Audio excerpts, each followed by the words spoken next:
എല്ലാവർക്കും നമസ്കാരം. സിനിമ നാളെ 12-ാം തീയതി റിലീസ് ചെയ്യാനിരുന്നതാണ്. പക്ഷെ നാളത്തെ ദേശീയ പണിമുടക്ക് കാരണം നമ്മൾ സിനിമ 13-ാം തീയതിക്ക് റിലീസ് വെച്ചിരിക്കുകയാണ്. 13-ാം തീയതി ഫെബ്രുവരി 13-ന് മറ്റന്നാൾ സിനിമ തിയേറ്ററുകളിലെത്തും. ഈ സിനിമ സംബന്ധിയായിട്ടുള്ള കുറച്ച് ഇൻ്റർവ്യൂസ് ഞങ്ങൾ എല്ലാവരും കൂടെ കൂടിയിരുന്ന് അതിൻ്റെ രസകരമായിട്ടുള്ള ചില അനുഭവങ്ങൾ, ഓർമ്മകൾ പങ്കുവച്ചിട്ടുള്ള കുറച്ച് ഇൻ്റർവ്യൂസ് നമ്മൾ ചാനലുകളിൽ കൊടുത്തിരുന്നു. എന്നിട്ടും പിന്നെ എന്തിനാണ് ഇങ്ങനൊരു പത്രസമ്മേളനം എന്ന് പറഞ്ഞാൽ, ഞാൻ ഈ നമ്മൾ സിനിമ ചെയ്യുമ്പോൾ അതിനകത്ത് റിയലിസവും അല്ലെങ്കിൽ ഫിക്ഷനും എല്ലാം ഇടകലർത്തിയായിരിക്കും നമ്മൾ സിനിമ ചെയ്യുക. ചിലപ്പോൾ ആ സിനിമയുടെ ഇതുപോലെ കഥാസന്ദർഭങ്ങൾക്ക് വേണ്ടിയിട്ട്, ചിലപ്പോൾ തമാശകൾക്ക് വേണ്ടിയിട്ട്, അല്ലെങ്കിൽ ആ സിനിമ പറഞ്ഞു പോകുമ്പോൾ ചിലപ്പോൾ അതിനകത്ത് ഗ്രേ ഷെയ്ഡായിട്ടുള്ള കാര്യങ്ങൾ ഉണ്ടാവാം. അപ്പോൾ അങ്ങനെ അതിനെ ജനറലൈസ് ചെയ്യേണ്ട ഒരുപാട് നല്ല പ്രൊഫഷണൽ സ്പാകളുണ്ട് അവിടെ. സ്പാകൾ നടത്തുന്ന ആളുകളുണ്ട്, അവിടെ തെറാപ്പിസ്റ്റുകളുണ്ട്, അങ്ങനെ ജോലി ചെയ്യുന്ന ആളുകളുണ്ട്. അപ്പോൾ സിനിമ കുറച്ച് ഗ്രേ ഷെയ്ഡും തമാശകളും ഒക്കെ ഉള്ളൊരു സിനിമയാണ്. അത് വേറെ തരം, അത് ആർട്ടിസ്റ്റുകൾക്ക് പെർഫോം ചെയ്യാൻ വേണ്ടിയിട്ടും ആർട്ടിസ്റ്റുകൾ പെർഫോം ചെയ്യുന്ന തമാശ രംഗങ്ങളുണ്ട്.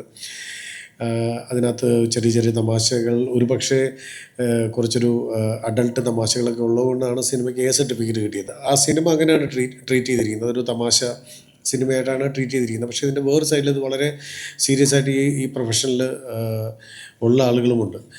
അപ്പോൾ ഞാൻ കരുതി ഇതിൻ്റെ രണ്ട് വേർഷൻസും രണ്ട് ലെയറുകളാണ് ഇന്ന് ഞാൻ സംസാരിക്കാൻ ആഗ്രഹിക്കുന്നത്. ഒന്ന് സിനിമയെക്കുറിച്ചാണ്. സിനിമയിൽ ഉള്ള ആക്ടേഴ്സാണ്, എല്ലാ ആക്ടേഴ്സിനും അറിയാവുന്നതാണ്. ഇത്രയും സീനിയറുള്ള വിജയമനൻ സാർ, രവി സാർ, ശ്രീകാന്ത്, ജോജി, ശ്രുതി, പൂജിത, രാധിക, മേഘ, അങ്ങനെയുള്ള ശ്രീലക്ഷ്മിയും കൂടെ ഉണ്ടായിരുന്നല്ലോ, ഒരു പുതുമുഖമുണ്ട്, ശ്രീലക്ഷ്മി, ശ്രീജ, അങ്ങനെയുള്ള ആളുകളുണ്ട്, ആക്ടേഴ്സുണ്ട്. അപ്പോൾ ഇവരുടെ കൂടെ തന്നെ ഇവർ സിനിമയിലെ ആക്ടേഴ്സാണ്. സിനിമയിൽ എന്താണ് പെർഫോം ചെയ്യുന്നത്, സിനിമയുമായി ബന്ധപ്പെട്ട കാര്യങ്ങൾ നമുക്ക് ഇവിടെ ചോദിക്കാം.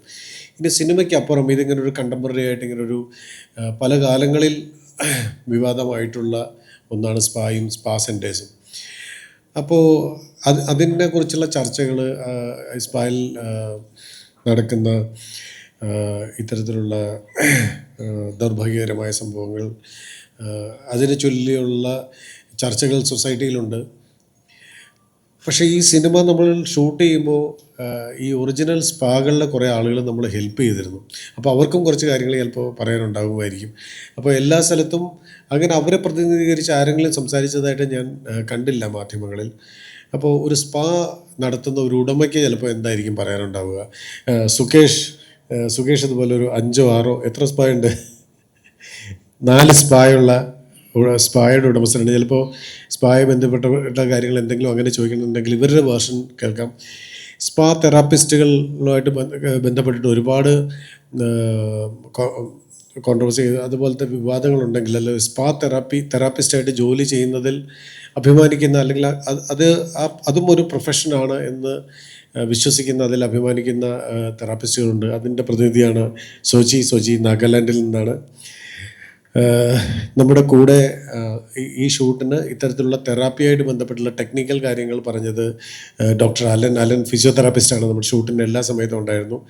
ആയുർവേദ സ്പായും ആയുർവേദ മസാജുമായിട്ട് ബന്ധപ്പെട്ടിട്ടുള്ള കാര്യങ്ങളുണ്ട്. അതും ഇതുമായിട്ട് കണക്റ്റഡാണ്. ഡോക്ടർ ശ്രുതി ഒരു ആയുർവേദ ഡോക്ടറാണ്. ഈ മസാജും തെറാപ്പിയും ഇത്തരത്തിലുള്ള കാര്യങ്ങൾ ശ്രുതിയോടും സംസാരിക്കാം.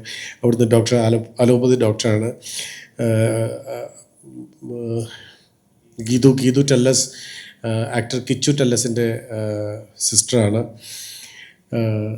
അപ്പോൾ ഇവരെല്ലാവരും കൂടെ ഇതിൻ്റെ സ്പായുടെ ഷൂട്ടിങ്ങിനും കൂടെ ഉണ്ടായിരുന്നു. അപ്പോൾ സിനിമയുമായി ബന്ധപ്പെട്ട കാര്യങ്ങൾക്ക് ഒരുപക്ഷെ എനിക്ക് ഉത്തരം തരാൻ പറ്റും.